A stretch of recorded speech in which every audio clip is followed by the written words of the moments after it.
Om Swastiastu. Assalamualaikum warahmatullahi wabarakatuh. Salam sejahtera bagi kita semua. Shalom, nama budaya, salam harmoni. Bapak Ibu, seringnya pergantian kurikulum di Indonesia dalam waktu relatif singkat menjadi tantangan dan tuntutan penyesuaian bagi para pendidik. Padahal kurikulum adalah pedoman utama untuk merancang kegiatan pembelajaran yang efektif. Keberhasilan kurikulum tidak hanya bergantung pada dokumen tertulis, melainkan juga peran guru yang aktif dan adaptif dalam menghadapi perubahan. Oleh karena itu, penting untuk memahami aspek-aspek kunci dalam mempelajari kurikulum. Saya, Kade Aprilia Cahyani, dan rekan saya, Losuci Krisnawati, pada pertemuan kali ini akan membahas aspek-aspek kunci yang harus kita pahami ketika mempelajari kurikulum. Adapun topik pembahasan pada pertemuan kali ini, yang pertama adalah pendahuluan, kemudian dilanjutkan dengan penjelasan gambaran umum, aspek-aspek kunci, dan yang terakhir adalah kesimpulan. Untuk pembahasan selanjutnya akan dilanjutkan oleh rekan saya. Kurikulum pada dasarnya adalah pedoman pembelajaran yang dirancang untuk mencapai tujuan pendidikan. Menurut para ahli, kurikulum dapat dipahami sebagai rancangan pengajaran yang sistematis, mencakup seluruh pengalaman belajar yang direncanakan sekolah, serta semua kegiatan anak yang menjadi tanggung jawab sekolah. Hilda Taba menambahkan bahwa kurikulum harus memiliki tujuan yang jelas, isi yang terpilih, strategi pembelajaran yang terarah, dan evaluasi yang terstruktur. Dengan kata lain, kurikulum bukan hanya dokumen tertulis, tetapi juga pengalaman nyata yang dialami siswa dalam proses belajar. Ruang lingkup kurikulum sendiri meliputi dua hal. Pertama, kurikulum formal yang berisi tujuan pendidikan, materi pelajaran, strategi pembelajaran, dan evaluasi. Kedua, kurikulum informal yang muncul dari interaksi sosial psikologis antara guru dan siswa, kemudian pengalaman di luar kelas, serta nilai budaya yang sering disebut hidden curriculum. Kurikulum juga bisa dipandang sebagai produk berupa dokumen sekaligus sebagai proses berupa pengalaman nyata di kelas. Dalam pengembangannya, kurikulum dirancang melalui 4 langkah utama, yaitu merumuskan tujuan, memilih isi pembelajaran, mengatur pengalaman belajar, serta yang terakhir adalah melakukan evaluasi. Ada berbagai model pengembangan seperti model Tyler yang sistematis dan berbasis tujuan, model Hilda Taba yang menekankan peran guru, model Wheeler dengan evaluasi berkesinambungan, hingga backward design yang dimulai dari tujuan akhir. Intinya, pengembangan kurikulum harus relevan, fleksibel, dan sesuai kebutuhan zaman. Selain itu, filsafat menjadi landasan penting dalam kurikulum. Esensialisme menekankan penguasaan pengetahuan dasar, progresivisme mendorong pembelajaran berbasis pengalaman, perennialisme menekankan kebenaran universal dan kajian klasik, sedangkan yang terakhir, rekonstruktivisme menjadikan pendidikan sebagai sarana transformasi sosial. Setiap aliran filsafat ini mempengaruhi tujuan, isi, strategi, peran guru, bahkan kebijakan pendidikan yang berlaku. Selanjutnya, jika kita melihat dari perspektif sejarah, kurikulum selalu berevolusi. Awalnya, kurikulum hanya berupa daftar mata pelajaran. Kemudian, melalui pemikiran John Dewey, muncul aktiviti kurikulum yang berpusat pada siswa. Kemudian pada abad ke-20 menghadirkan core kurikulum yang menekankan nilai sosial, lalu diperkuat dengan kerangka sistematis dari Ralph Tyler dan juga Hilda Taba. Di Indonesia, kurikulum juga terus berkembang, mulai dari kurikulum awal kemerdekaan yang menekankan watak, kurikulum Orde Baru yang fokus pada efisiensi, hingga kurikulum reformasi yang berbasis kompetensi. Kurikulum 2013 mengintegrasikan sikap, pengetahuan, dan keterampilan, tetapi dianggap terlalu padat. Karena itu, lahirlah kurikulum merdeka yang lebih fleksibel. memberi ruang kreativitas, serta menekankan proyek profil pelajar Pancasila.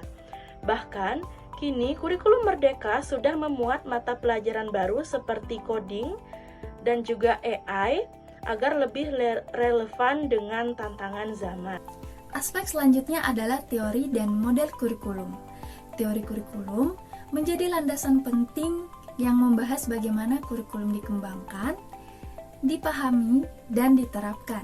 Terdapat 3 teori yang dapat dijadikan acuan: behavioristik yang berfokus pada hubungan antara stimulus dan respon, konstruktivistik yang berfokus pada membangun pengetahuan melalui pengalaman dan interaksi sosial, dan teori berpusat pada siswa yang menyesuaikan pembelajaran sesuai minat dan kebutuhan siswa. Selain teori, terdapat model yang dapat dijadikan acuan. 3 di antaranya adalah model berpusat pada mata pelajaran, berpusat pada siswa, dan yang terakhir, model yang berpusat pada masalah. Dengan teori kurikulum sebagai landasan konseptual dan model kurikulum sebagai panduan praktis, diharapkan pendidik dapat mencocokkan pengalaman belajar sesuai dengan minat dan kebutuhan. Selanjutnya adalah implementasi kurikulum. Implementasi kurikulum dilakukan setelah mendesain kurikulum. Tahapan-tahapan implementasi dimulai dari diseminasi kurikulum dengan penyebaran informasi dan pelatihan, penyesuaian materi, pembuatan modul ajar atau perangkat pembelajaran, pelaksanaan pembelajaran, dan tahap terakhir adalah evaluasi.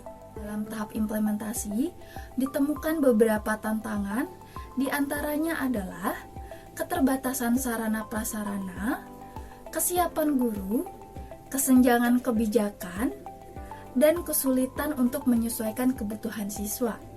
Oleh karena itu, dibutuhkan peran guru sebagai pelaksana dan pengelola, administrator sebagai pengelola lingkungan belajar, pembuat kebijakan sebagai penentu dan pengawas, sehingga keselarasan peran ini akan membantu pembuatan kurikulum yang efektif dan berhasil. Faktor budaya dan kontekstual merupakan faktor kunci dalam mendesain kurikulum.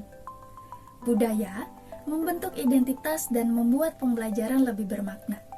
Kemudian, masyarakat dipengaruhi oleh kebutuhan pasar maupun kebutuhan kerja. Dalam konteks lokal, ketersediaan sarana prasarana, kesiapan guru, memastikan kurikulum memenuhi kebutuhan lokal. Faktor-faktor inilah yang membentuk kurikulum yang relevan, inklusif, dan bermakna. Kurikulum saat ini harus adaptif dengan tantangan global. Kemajuan teknologi abad 21 menuntut penguatan literasi digital, pendidikan STEM, pemanfaatan kecerdasan buatan, augmented reality, maupun virtual reality. Selain itu, keberlanjutan juga membekali siswa dengan keterampilan praktis seperti pengelolaan sampah dan energi terbarukan. Globalisasi juga mendorong pendidikan lintas budaya. Melalui kurikulum terintegrasi, kurikulum berbasis kompetensi, pemanfaatan alat digital pembelajaran, model hybrid dan blended learning, memastikan kurikulum menjadi lebih relevan, inklusif, dan siap menghadapi dunia global. Aspek yang terakhir adalah kurikulum dan kebijakan. Hubungan antara keduanya sangatlah erat. Standar, kebijakan, dan kerangka kerja menentukan tujuan, isi, dan evaluasi pembelajaran. Faktor politik dan harapan masyarakat juga menentukan arah kurikulum. Masyarakat menuntut relevansi seperti pendidikan vokasi dan STEM, sedangkan faktor politik seringkali menggeser arah kurikulum sesuai dengan ideologi yang berkuasa. Oleh karena itu, diperlukan kolaborasi di antara semua pihak agar kurikulum lebih adaptif, relevan, dan siap menghadapi tantangan global. Dari pembahasan materi sebelumnya, dapat kita simpulkan ke-9 aspek kunci kurikulum saling terkait dan sama-sama penting untuk menunjang keberhasilan pembelajaran. Dengan memahaminya secara menyeluruh, kurikulum dapat dirancang sesuai dengan kebutuhan siswa dan perkembangan zaman. Sekian pembahasan materi dari kelompok kami. Kami mohon maaf sebesar-besarnya apabila dalam penyampaian materi terdapat kesalahan kata. Sekian dari kami akhiri dengan Parama Santi. Om Santi, Santi, Santi, Om.